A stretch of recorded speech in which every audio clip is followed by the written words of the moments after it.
So sabi po ng mga taga Davao, yung siege sa Kingdom of Jesus Christ sa Davao City ay pwedeng pagsimulan ng martial law at pwede pong itong maging ano rin, meet siya ng People Power 3. Okay, may nagsalita po sa na miyembro ng Kingdom of Jesus Christ. Ito po 'yan.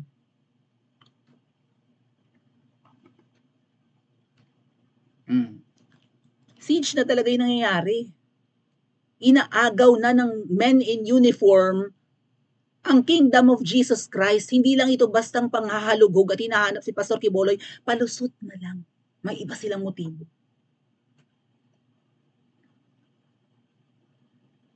Ano ang sabi dito ng article sa SMNI News? Kingdom of Jesus Christ siege, posibleng pagsimula ng martial law sa Davao City. Kaya mga Davaoenyo, ano pang inaantay niyo, huwag kayong pumayag. Okay? Kingdom of Jesus Christ workers are held hostage, hindi makalabas, until Monday because on holiday ang... Ay, sinadya. Holiday pala sa Lunes. So, hindi sila makakalabas. Di ba kahit yung ganyan kay Dr. Rowena Burden, nag-serve ng warrant of arrest, Biyernes, para hindi makapagpiyansa ng ano ng Sabado, Linggo kasi walang pasok ang police station or something. Kasama nakulong si Dr. Rowena Burden. Lunes pa nakapagpiyansa, Lunes pa nakalabas or after pa makapagpiyansa nakalabas. So habang nasa loob si Dr. Rowena Burden ng Cebu na isang team Maldita at supporter ng mga Duterte, baka na laso na yun. Patay! Si Dr. Rowena Burden nakalaban ng wakwak ng Cebu. Yung wakwak na kaibigan ni Ma'am Shi na mukhang impacta ang mukha. Oh. The KOJC workers are held hostage until Monday because on holiday ang court. The only thing that we can do now is do passive resistance. Wala silang armas, no? Yaw-yaw lang sila ng yaw-yaw doon. Do not offer any violence because I'm afraid that if we offer any violence at all, this might be the catalyst for the calling of martial law in Davao City. Napipinto na ang martial law sa Davao. Nananawagan nga po pala ang hakbang ng Maisog US na magbayanihan, magdala ng pagkain at tubig sa KOJC, hinaharang naman daw po. Paano yan?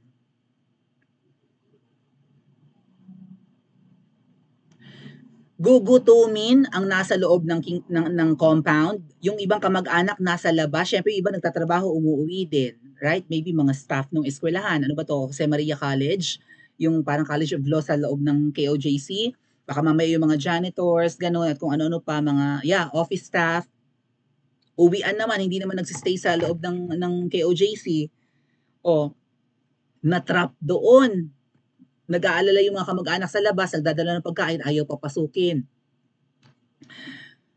May isa pang pineper spray mga ate at kuya, grabe ang kahayupan. Ano to? Martial law na? Anong katarantaduhan to? Right?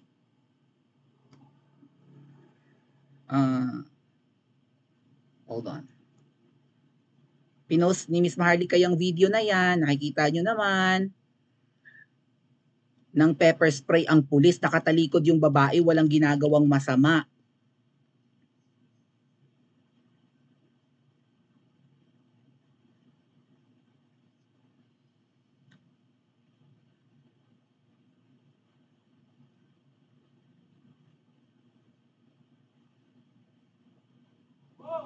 Mahapdi ito, baka mabulag ka, hapdi sa mata ito mga ate at kuya. Di ba yun yung ano mo, armas mo, yung ganon?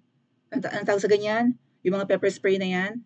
Self-defense mo yan, halimbawa, may manggagahasa sa'yo, may mang-hold up sa'yo, wala kang dalang armas, pepper spray, pasiritan mo. Para mabulag, masilang, mahapdian or something. Bakit pinepper spray yung babae nakatalikod? Pulis ang gumawa. Tagalog naman daw yung pulis na yan. O hindi naman daw gagawin ng mga Davao pulis yan. Nakatalikod yung babae, in-spray ng pepper spray. Mamamaga ang mata nito, mamumula. Anong katarantaduhan yan? Anong sabi ni Sas mga ate at kuya? May nakita akong post din niya. Sandali ha. Gretchen Barreto. Okay, okay, got it. Oo, gets ko yan. Sige, sige, sige. Matapang ka naman nga naman, Miss Gretchen. Ano ang sabi ni Sasha dito mga tatkuya? First takeover, una daw na hakbang ng Kuting and Ahas administration at saka ni Tamba. First takeover KOJC compound, then entire Davao City. The US wants to, according to Sasha, the US wants to establish a drone center in Davao City since 2013 pa. Drone center? Ano yun? Drone center? Pagawaan ng mga drone? Hindi lang to drone na na may dalang camera. Baka mamaya yung mga drone na yan, may dala na ring mga missiles or something, no? Kung malakihang drone for tactical operation. Mga Duterte ang balakid. Hinarang pala ng mga Duterte 2013 pa. If you don't take your city back, Davaoenos, makinig kayo mga abyan, mga higala, mga kaigsuunan, kamanghuran, it will be too late. Sabi ni Sas.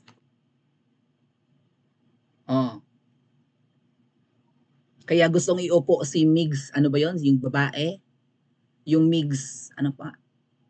Sino yung TikToker na kongresista? Ano piyado ng Migs na iyon? Hindi ko na maalala. Yung sabi niyo retokada? Yung natakot nung nag si Kong Pulong, paki-comment yan ang apelyido. Yung sabi ni Kong Pulong dapat magpa-drug test, hair follicle test ang mga politiko, bigla siyang kumontra, Nograles. Ayun, thank you. Si Migaon. Pwerte ka Migaon? Thank you po. Plus 5 points sa mga nag-comment ng magdala ng rocket bomb daw yung mga drone. Pwede. Miss Good Shot siya. Nograles. Ang sipag ng mga Mawinians. Plus 5 points. Nalimutan ko apelyido na. Wala kang ka-charm-charm dahil kahit rekada ka. Hindi ka maganda. Di ba? Una muna pala KOJC. Now, mamaya ako sabihin yung iba pang plano nila. No? Pero I would agree. Panimula pa lang yan. Ganyan na nila i-hostage ang members ng Kingdom of Jesus Christ. Buong property gusto nilang i-take over. Ano pang inaantay ninyo? Mga taga Davao, ang laki kasi ng Davao eh. Sana mag-effort ang mga Davaoenos na pumunta doon pero hinaharang talaga. Si Pangulong Duterte, medyo may di ba? Sharp na sharp ang utak niyan, pero ang katawan niya dahil nga sa aksidente niya sa motor, medyo gaganon-ganon na si PRRD, hirap nang maglakad. Ngayon si Mayor Baste, baka hindi rin sumugod dyan, in as much as we want Mayor Baste to make jombag that diwata, na ang pangit-pangit, I think he can't dahil nga, di ba, kailangan din niyang huwag pabayaan ang buong Davao City. Buong Davao City ang kanyang responsibilidad, hindi lang ang Kingdom of Jesus Christ. Pero, yeah, I hope VP Sara, kung may oras ka, ikaw pumunta doon. Gumawa ka ng ingay. Kaya lang syempre, baka pigilin ka ng staff mo dahil nga pangalawang pangulo ka, hindi ka dapat mapahamak. Kung ano't ano man ang mangyari kay Kuting, ay kailangan ka ng Pilipinas. So baka hindi mo rin gawin. Pero among the Dutertes, ikaw ang pwedeng jumombag, VP Sara doon. Kasi martial law na. Hindi na pinalalabas, hindi na pinapapasok ang pagkain, puputulan pa ng kuryente at tubig. Hindi na nga nakaka-cover yata yung iba doon. Baka nga gamitan pa nila yan ng dyan, yung kind of yung pangpigil nila ng signal jammer, para hindi makapag-vlog yung mga nagba-vlog doon sa loob, yung mga nagka-cover ng live, mga ordinaryong miyembro ng simbahan ni Pastor Kiboloy, na kinukuha ng talaga nila, sinasamahan nila yung mga pumapasok sa kwarto. Hindi na nga raw sila naniniwala. Babae, mga kwarto ng kababaihan, papasukin ng mga pulis. Tapos ang palusot nila, hindi mga babaeng pulis naman ang papapasok. Bakit kayo gabi pupunta? Bakit gabi? Pati Shurak, hinahalughog nyo, tinitingnan nyo kung nandun si Pastor Kiboloy, isang tao, hinanap yung isang batalyon kayo. Wala na si Pastor Kiboloy dito. Halughugin nyo ang buong kapuluan ng Pilipinas, wala kayong makikita ni Koko, ni buhok, ni tinga. Kahit pilik mata ni Pastor Kiboloy, wala kayong makikita. Halughugin nyo man ang 7,000 kapuluan ng Pilipinas. Iba ang plano nyo. Kung bakit ginaganyan nyo yan. Baka nga ginagalit nyo ang taga KOJC para pumunta at sumugod dyan si PRRD at si Baste. Para pagdating dyan, dadakpin ninyo. Kaya agree ba kayo mga ate at kuya? Kasi itong, okay, kung posibleng pagsimula ng martial law ang sa Davao City itong KOJC siege, ibig bang sabihin nito pag kasi nauubos ang pasensya mga ate at kuya. May mga lugar doon na bawal umihi, bawal magyose, ang mga pulis ang titigas ng ulo. May namatay, may mga hinimatay, tinatawanan lang ng mga pulis. Paano kung may mag-agaw buhay sa loob? Because of stress, because of fear, because of, 'di ba? Panic at sa sakit, baka may, 'di ba, may atakihin sa puso. Hindi nila papayagan lumabas. What? Hinaharang nila eh. Wala yata nakakapasok na ambulance doon, hinaharang nila ang kakalsadahan. Nauubos ang pasensya, baka pumalag ang taga KOJC. Baka yun ang gusto nilang mangyari. 'Di ba? Ginagalit nila yung para lumaban sa kapulisan. Saka sila ay dapat pala dito magkaroon ng maximum tolerance ang mga miyembro ng KOJC, hindi ang kapulisan. Dahil rarat-ratin kayo, wala kayong armas. 'Di ba? Oh. Tapos magma-martial law. Naku, Kuting, naghahanda ka na ba ng speech mo? Nagre-ready ka na ba ng speech mo? Gusto mo ba pag I declare placing the Davao City under martial law? Gustong-gusto mo bang maging katulad ng tatay mo na gano'n na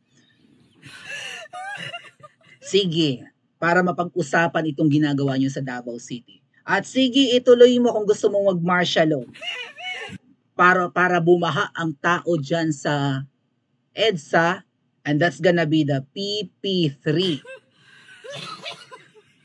Kung paanong sinipa ang pamilya mo ng taong bayan dati, mauulit yan dahil mas malala ka pa sa ama mo. Mas demonyo ka pa kayong mag-asawa. Agree ba kayo mga ate at kuya?